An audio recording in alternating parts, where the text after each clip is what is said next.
Plató de Caros Televisión, estamos grabando desde Madrid, capital de España, son las 4:20 pasadas, 4:20 de la tarde, ¿eh? Muchos nos veis desde la mañana, otros desde la noche. Aquí Caros Televisión emite para todo el mundo, con libertad de expresión, como siempre, para que comentéis cualquier cosa desde el chat. Vamos a pasar a la parte del programa que personalmente más me gusta o más me atrae, que es este estudio del ciclo económico, este estudio del marco macroeconómico. Vamos con esa cesta de gráficos que os traigo siempre. Vamos ya con el primero, a ponerlo en grande para que no perdáis el detalle. Fijaos qué interesante. Yo siempre digo que la moneda del euro, la divisa comunitaria, es una moneda respaldada en energía. Fijaros cómo el déficit comercial de la zona euro se ha desplomado. Tenéis ahí en negro, ¿vale? La línea negra, cómo Europa se ha caracterizado siempre por ser una región de superávit comercial, de exportar más que importar, y hemos entrado en un ciclo claro de déficit, de importar más que exportar. Esto evidentemente se debe al alto precio de la energía. Alto precio de energía que ha provocado, repito, que tengamos que la demanda de euros caiga notablemente, y esto también ha implicado esa tremenda devaluación. Estaba perdiendo el 0,99 ahora mismo el euro, esta tremenda devaluación del euro, por ejemplo, frente al dólar, pero también frente a otras divisas. Muchos hablan de esa diferencia entre Banco Central Europeo y Reserva Federal, que desde el lado financiero, evidentemente, apoyan esa brecha, esa devaluación del euro frente al dólar, pero un detalle muy importante es el déficit comercial. Por eso digo que el euro es una moneda muy respaldada en energía, y es una pena que tengamos que ir a una depresión económica en Europa basada en la crisis energética para darnos cuenta de ello. Antes lo comentaba, la energía es un input importantísimo, y sobre todo en una región económica como es Europa, que se ha basado en las últimas décadas en tener energía barata para su producción, principalmente Alemania, pero no solo Alemania. Por lo tanto, si ahora mismo se nos acaba ese modelo económico, esa energía barata que nos permita producir a tan bajo coste para exportar, tendremos que virar completamente el modelo económico, y eso no es nada sencillo, no es nada fácil. Vamos a ver, por ejemplo, si Alemania tiene que empezar a tirar de demanda interna en vez de demanda externa, un país que siempre ha alentado por el ahorro. Bueno, son muchos detalles hasta culturales que se pueden ver totalmente, o que van a tener que verse cambiados en próximas décadas. Y aquí este gráfico es importantísimo, el ver cómo, la región conduce a un déficit, no sé si estructural, pero mientras sea en energía alta seguro que sí, y esto va a hacer que sea muy complicado que el euro gane terreno frente al dólar. Mientras Europa siga en déficit, mientras los precios de la energía sigan altos, y por tanto Europa siga en déficit, una cosa va relacionada con la otra.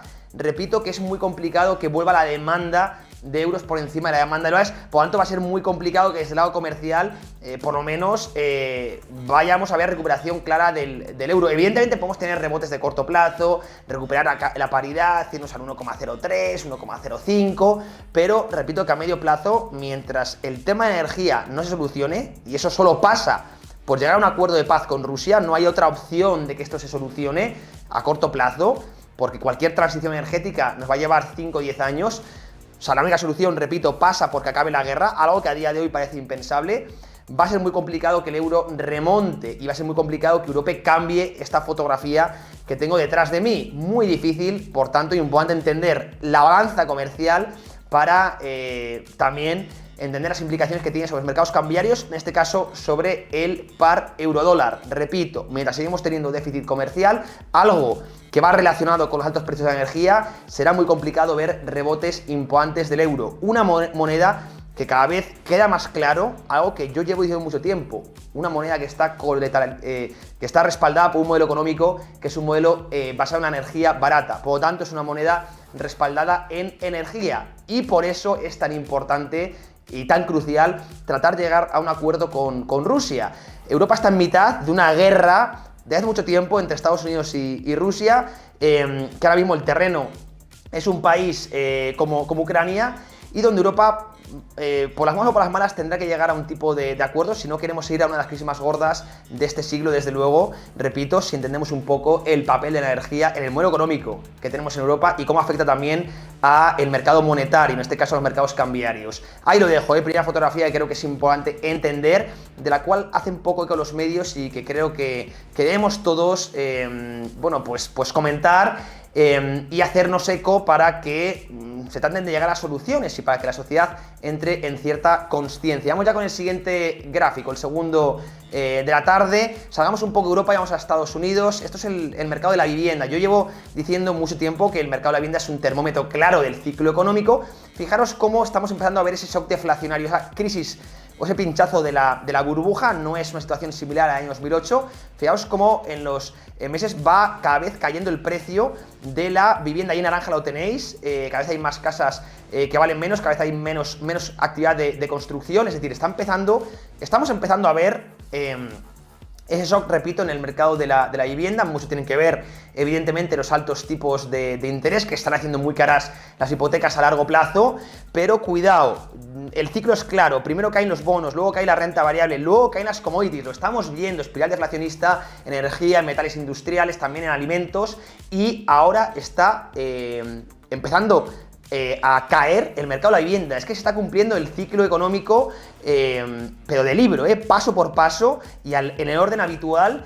Entonces es que ya quedan menos dudas. Yo creo que cada vez que hemos dado un portazo final al ciclo de auge. Los ciclos económicos de corto plazo suelen durar entre 8 y 12 años. El último finalizó en el año 2009-2010. Bueno, estamos en el año 2022. Se alarga un poco más este ciclo de deuda de corto plazo, pero claramente estamos en el fin del auge y entrando en la fase de recesión. Creo que es indudable, y hablamos de Estados Unidos, desde luego en Europa creo que no hay duda ninguna.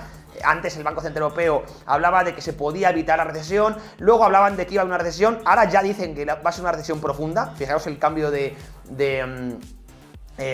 discurso que ha tenido, pero yo ya os lo digo, también en Estados Unidos estamos viendo paso por paso y la vivienda, que es un termómetro muy claro, está empezando a dejar signos claros de enfriamiento de la demanda y por tanto el último en caer antes de llevar al país, al PIB, a la producción, a una fuerte recesión y a un shock desinflacionario, que sí, que acabará con los problemas de inflación a corto plazo, pero ¿a costa de qué? A costa de un impacto en el crecimiento, creo que brutal. Y ojo que las bolsas aún no han contemplado todo este ciclo económico que estamos comentando. Siempre hay que salir un poco de la renta variable y estudiar también el real estate y estudiar también, por supuesto, el mercado de deuda. Es crucial para entender lo que también puede pasar en el mercado de valores. Vamos con el tercer gráfico de la tarde, dentro de esa sección de macroeconomía de Canal Televisión. Vamos a ponerlo en grande también para que no perdamos detalle, a ver si lo pasamos ya. El tercer gráfico, saltamos de Estados Unidos, ahí lo tenéis, y vamos a ponerlo en grande porque os hablaba de que el mercado de valores, la bolsa, aún no ha descontado este ciclo de recesión.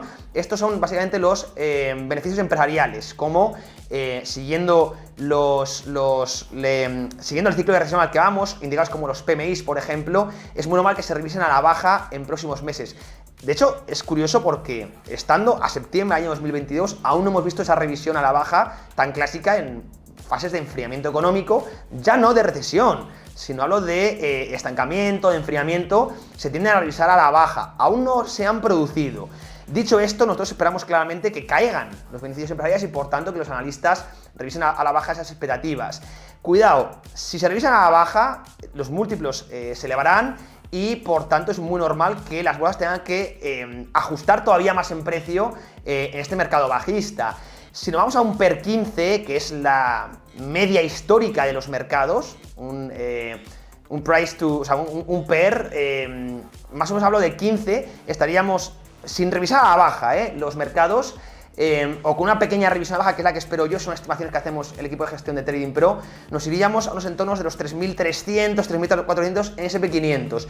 Y hablando de un PER en la media histórica, que por lo general en ciclos de recesión tiende a caer o a testear ligeramente por debajo. Actualmente estamos en un PER algo por encima del 15, pero cuidado, sin revisar a la baja esas expectativas que con casi total seguridad, como siempre ha pasado en ciclos de enfriamiento, se han revisado. Y si tenemos en cuenta el PMI, fijaros aquí lo tenéis detrás de mí, es muy normal que en próximos meses se haga, por lo tanto aún queda ajustes fundamentales desde mi punto de vista, claramente, de las bolsas en agregado y por supuesto también desagregándolas. Por lo tanto, desde mi punto de vista, niveles o mínimos tenemos que verlos antes de poder pensar en suelo de mercado. S&P 500, yo sigo os soy muy claro, 3.300 es el nivel que marcamos en S&P 500 con una revisión a baja de los beneficios, manteniendo un PER 15, que es la media histórica. Incluso es muy normal que barra esos niveles, y ahí sí que tenemos una oportunidad generacional para empezar a buscar largos de cara al próximo ciclo de auge artificial,